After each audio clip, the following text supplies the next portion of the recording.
for today, we are looking at announcements that have come from two of the biggest tech companies in the world. That's Apple and that's Google. And they recently released a couple of results.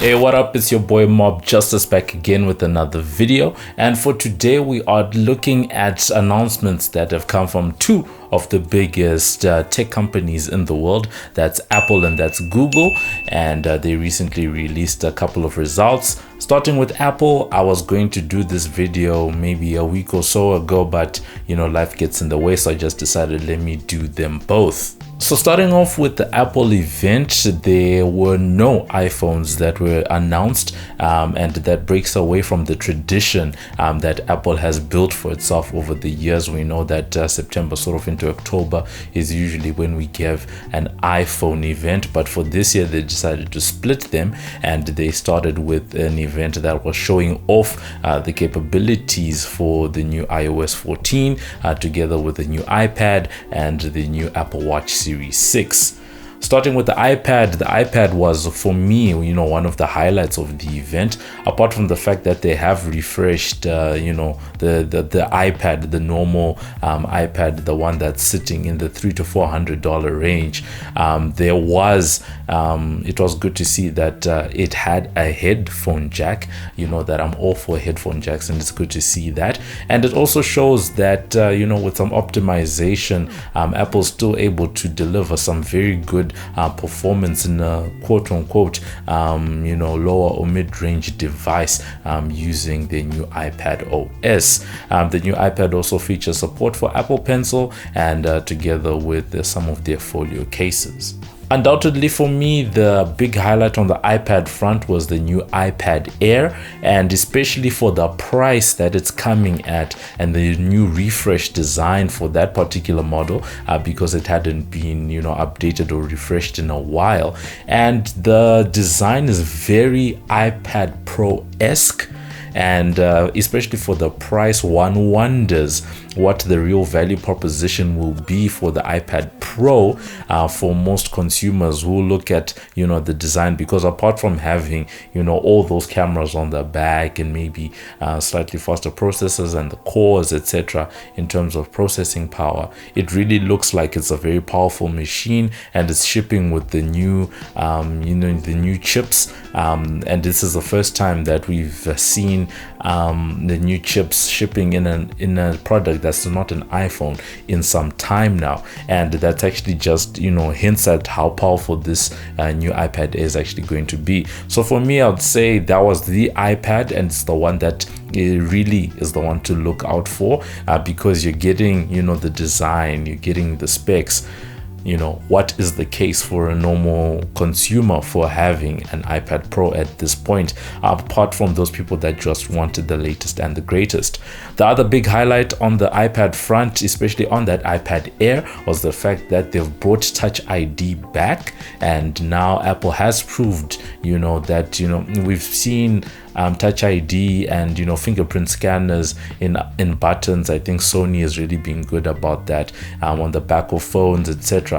But now it's the first time that Apple has introduced Touch ID on something that is not the home button on an iPhone or an iPad. They've put it in a power button that's sitting on top of the iPad, and I think we hope that that's going to be an option in the new coming iPhones. Shifting over a little bit, there were some interesting trends that came out of the Apple event. The first one being the resurgence or the continuation or extension of the SE brand, because we're used to the iPhone SE. I did a video about it when it came out earlier this year to say that was probably the iPhone that was going to sell the most in 2020, or at least be a popular device.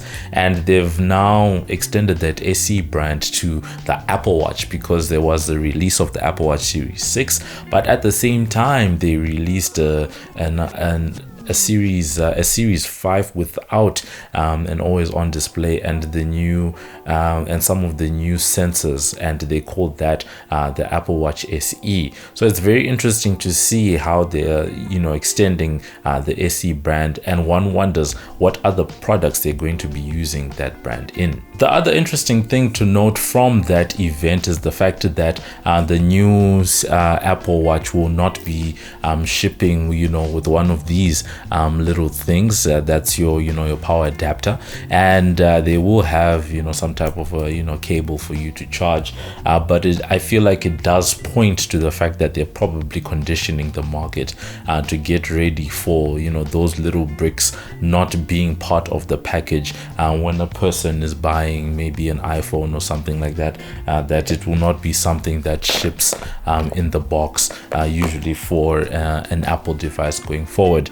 Good for the environment, but honestly it does seem as if Apple's just trying to get more money out of consumers by getting them to buy these little things as an extra. The other interesting one that came out of the Apple event was their Apple One program, and that's basically where they're bundling a number of their different services together, such as their new fitness service, which I think is taking on Peloton in some way, together with Apple TV Plus. You've got some OneDrive storage, the Apple News service, all sitting inside there, and you can choose according to different tiers. All of it pointing towards the direction that Apple is really trying to become more of a services company and increase revenues on that end. The latest Apple event also came along with the official release of iOS 14. That is the latest mobile operating system for the iPhone. I have it running here on an iPhone 6s. You can see we've got the famous widgets that are becoming quite popular right now. Customizing is now becoming the name of the game. Anyone who's been an Android user, as we see here, we've had this for a really long time. Great to see that Apple's finally come on board, but I really don't like the way that Apple has done some of the ways, especially the first page of your apps. It's very hard to customize how many little icons you can have on that first screen.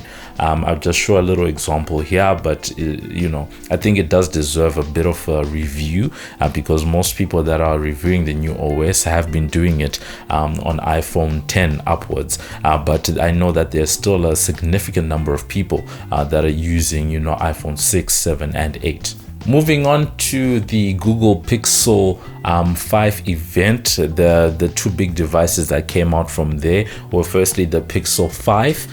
It looks like a very good phone. The price looking quite attractive at $699 or $700 basically, and at that price point it's quote unquote mid-range, which means it will likely be competing with the iPhone 11, maybe the new Galaxy S20 Fan Edition, devices like that. Also pointing to the fact that a flagship, especially from the Google side of things, is coming at that price is quite encouraging. The other phone that came out was the Google Pixel 4a, and that one will be starting at around $499 or $500, and it's the 5G edition of that phone. Most interesting to note on the side of the Pixel 5 is just the fact they've been able to fit a substantially larger battery into the new Pixel. How they did it, especially in a phone body that is more or less the same size as the old phone, is I guess that's what the engineers are there for, but very encouraging on that end. At least 40% bigger battery. I think the last one was about 2800 milliamp hours, and the new one is above that 4000 range. Both devices, because they are Google pure Android devices, will have 3 years of software updates are available to them, which is very good investment considering the fact that Android updates are usually not something that's guaranteed by different manufacturers. But since this is a Google device, they can have that type of guarantee that they do give to their users. And some of the new features that they did announce will also be available on some of their older older Pixel devices, just speaking to the fact that since it's their phone, they can do things like that. The most interesting thing or standout feature for me of the Google event was the release of the new Google TV operating system and the new Google Chromecast devices.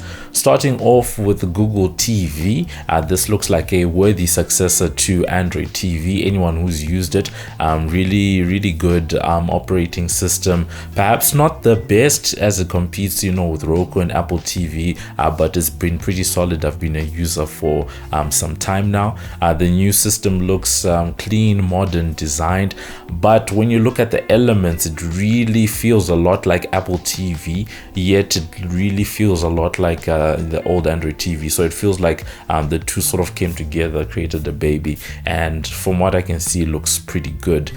It looks like the big focus is bringing together Google devices because there's a lot of Nest integration, Google Assistant, things like that. So in the same way that Apple TV is used sort of as a hub for Apple devices, it looks like Google is trying to go in the same direction.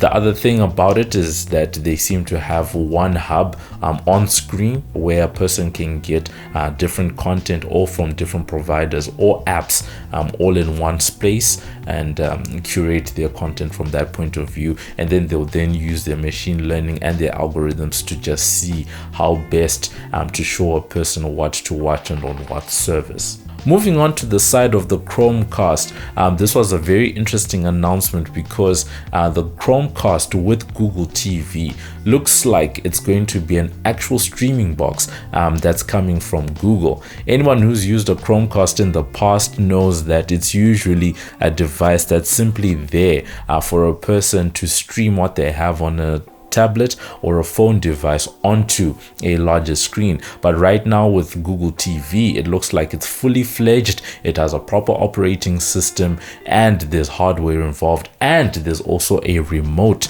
for the first time. And at $50 it really looks like it could be a viable competitor to the Apple TV and other Android TV boxes that are out in the market. It's got 4K support and also Dolby Vision, which is nothing new in the market when you look at what's going on with the Amazon Fire TVs and the Rokus. But now you have a pure Google device that's doing these things. And now that begs the question of going forward, what's actually going to be the need for people to buy devices like the Nvidia Shield that has always run pure Android, or the Xiaomi Mi Box S. And also, in terms of those types of devices that were Google certified, are they going to be getting the latest Google TV OS, or would they have been capped at Android TV?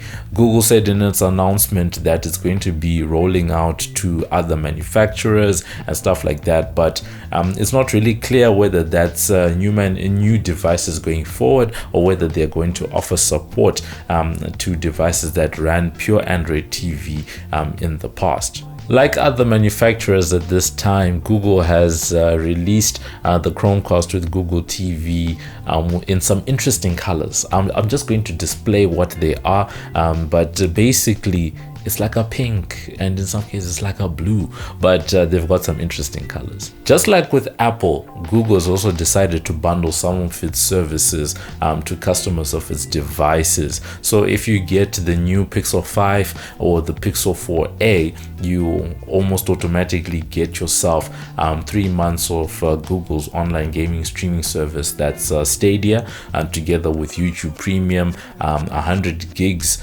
of Google storage, and other items using Google Play Pass and Play Points. So that's been it for this video. Thank you so much for watching. Very solid announcements coming from both tech companies, that is Apple and Google.